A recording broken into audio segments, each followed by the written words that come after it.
네, 이번에는 최현재 전문가와 함께하는 체크포인트입니다. 먼저 인사 나눠볼게요. 전문가님 안녕하세요. 안녕하십니까. 네, 어서 오십시오. 최현재 전문가 오늘도 두 개의 체크포인트와 함께 공략할 만한 종목까지 가지고 왔습니다. 첫 번째 포인트 같이 확인해 보시죠.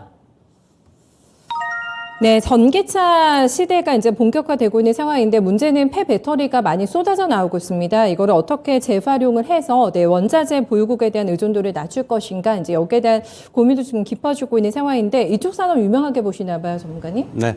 지금 전기차 판매가 증가하면서 2차 전지 배터리 재활용 산업이 앞으로도 계속적으로 유망할 것으로 지금 보고 있습니다.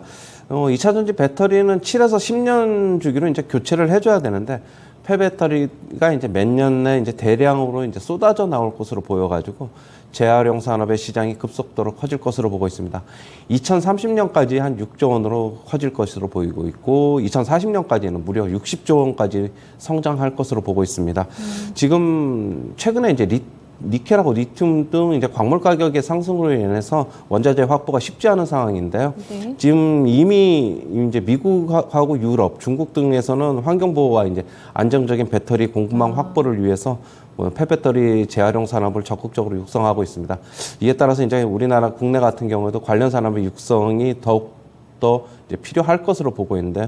역시 관련주로는 기존에 알고 계셨던 MPC, 영화테크, 파워로직스 등이 있는데 최근에 이제 코스모 화학이 폐배터리 시장에 좀 새롭게 진출한다고 하고 있어요. 네. 지금 2차 전지 쪽에 진출 이미 하고 있지만은 이제 폐배터리 쪽에도 눈을 돌리는 것으로 보고 있어가지고 코스모 화학 같은 경우는 앞으로 이쪽 시장에서 굉장히 어떻게 보면은 시장 규모가 커져 나가는 것에 대비해서 미리 좀 선제적으로 좀 진출할 것으로 좀 하고 있는 것으로 좀 보고 있어가지고 코스모 화학도 관심주에 좀 넣어봤습니다. 배터리 재활용하는 기술이 이거 진입 장벽이 높은가요? 기술력이 높은가요?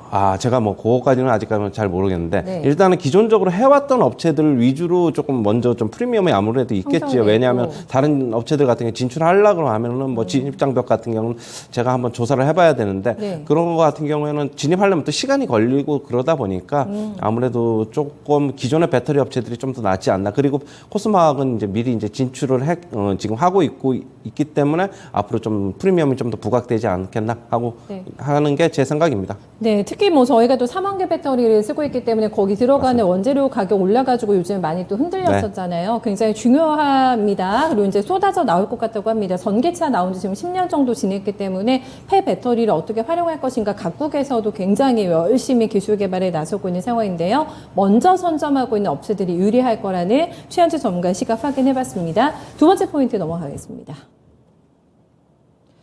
네, 원전 재개까지 풍력 산업의 확대가 전망이 된다. 여러 가지 신재생 에너지 쪽에서 좀 돌아가면서 순환매가 나타나고 있는 상황인데 지난주 후반부에 풍력이 많이 튀어가지고 궁금하실 것 같습니다. 풍력이 좀 대안이 될 거라고 보세요? 네, 정부가 지금 탈원전 정책을 이제 실질적으로 이제 폐기를 하면서 원전 산업을 이제 적극적으로 확대하려고 하지만은 신규 건설을 재개하려면은 최소 2, 3년의 시간이 필요하죠. 그래서 노후 원전 10기를 먼저 이제 재가동하려는 움직임이고요.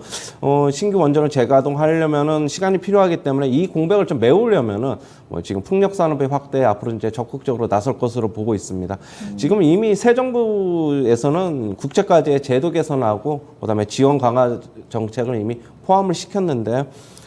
지금 풍력 같은 경우에는 비교적 단기간에 대규모 단지가 이제 건설이 가능하기 때문에 원전의 공백을 단기간에 좀 메울 수 있다. 이렇게 좀 판단을 하고 있는 것으로 보고 있습니다.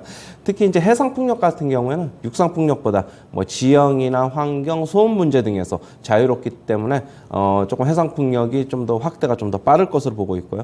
지난 몇 년간 한 2년 정도 좀 역성장 보였는데요. 지금 풍력 쪽에서 그래서 이제 풍력업계에서는 성장이 이제 다시 확대될 것으로 좀 기대가 되고 있습니다.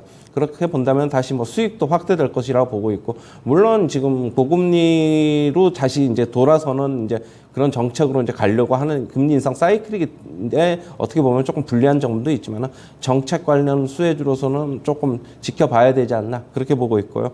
관련주로는 다들 아시다시피 CS 윈드, 동국 SNC, CS 베어링이 있고, 그다음에 하부 구조물 업체인 상광 M&T가 최근에 좀 많이 상승했는데 이 네 업체들은 좀 눈여겨서 보셔야 될 것으로 보고 있습니다. 네, 사실 뭐 풍력 에너지가 신재생 에너지의 핵심 추진권이 유럽 쪽이 가장 적극적인 것 같아요. 네. 뭐 여러 가지 여건도 그렇고 지금 활성화되고 있는 상황인데 여러 가지 기업들 중에서 그럼 유럽 시장을 집중적으로 공략하고 있는 이쪽이 조금 더 일단 우선적으로 유리하다고 그렇죠. 봐야 뭐 될까요? 아무래도 CS 윈드가 유럽 시장 공략이 뭐 제일 선두권이니까 네. CS 윈드하고 동국 SNC 뭐 좀 우리나라 업체들은 대부분 이제 유럽 쪽에를 주로 진출을 하고 있기 때문에 뭐 그쪽으로 좀 포커스를 맞춰봐야 될 것으로 보고 있고요. 네. 역시 SK에 인수된 상강 M&T 같은 경우에는 뭐 그렇게 본다면은 그런 부품 업체들이 계속적으로 성장할 것으로 보여가지고 하부 구조물 업체이기 때문에 네. 뭐 지속적으로 성장이 가능하다. 1분기 실적도 매출이 상당 부분 4분기보다 증가했기 때문에 네. 앞으로도 외형적으로 성장이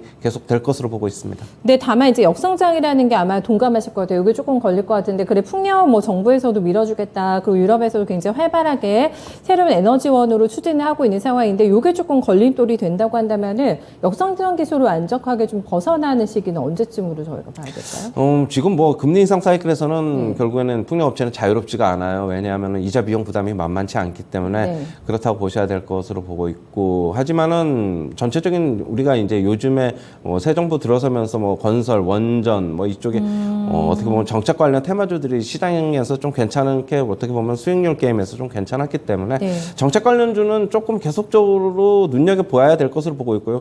주가가 그동안 이제 많이 좀 빠졌다가 좀 다시 리바운딩하는 과정에 있는데 네.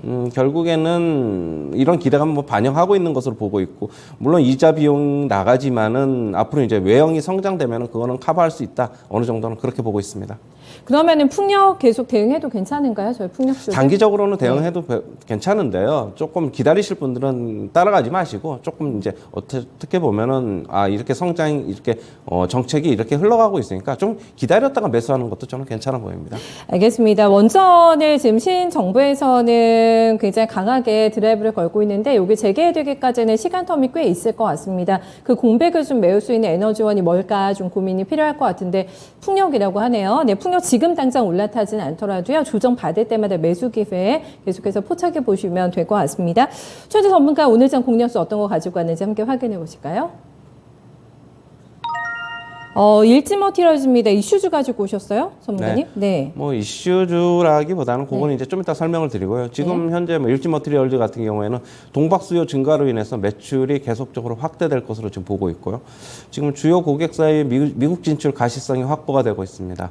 그리고 유럽판 공급 물량이 증가할 것으로 전망이 되고 있는데 지금 노스볼트사를 비롯해서 유럽 쪽에 적극적으로 지금 고객사들과 지금 물량 확대를 논의를 하고 있고 증가할 것으로 보고 있고요. 최근에 뭐 대주주 오버행 이슈, 뭐 M&A 물량이 나왔기 때문에 물량이 나온다는 소식에 주가 하락을 했는데 일단 일정 부분 개인적으로는 좀 마무리된 것으로 보고 있고, 앞으로는 M&A가 지금 대기업에서 눈독을 들인다고 해서 나왔는데 근데 M&A가 대기업으로 넘어갈지 아니면은 그냥 M&A가 실패가 될지는 모르겠지만 둘 다 어떻게 되든지 간에 일진머티리얼즈의 오버행 이슈는 이제 끝난 것으로 보고 있습니다. 만약에 M&A 인수가 안 되더라도 그렇다고 본다면은 대주주 물량 뭐 어떻게 보면은 주식 매각에 대한 이슈는 당분간 사라질 것이기 때문에 호재로 봐야 될 것으로 보고 있고요. 네. M&A 시장에서 누가 인수를 하든 간에 인수가 되면은 그것도 역시 뭐 호재가 될 것으로 보고 있어가지고 앞으로는 주가에는 뭐 그런 이슈는 뭐 제한적이지 않나 그렇게 보고 있습니다. 네,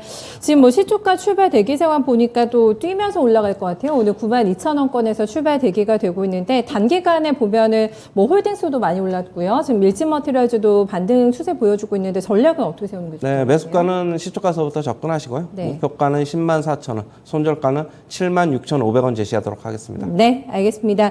일진홀딩스 대비해서 지금 일진머티리얼즈가 상승 탄력이 지난주에 강하지는 않았습니다. 어떤 쪽으로 매각이 되든 유리할 거다라는 시각이고요. 오늘 뭐 주가가 올라가더라도 지금 추격 매수도 가능할 것 같다고 합니다. 그리고 길게 보진 않네요. 일단 목표 주가는 10만 원 초반선에서 잡고 있다라는 점 함께 확인해 보세요. 네, 최현재 전문가와 함께했습니다.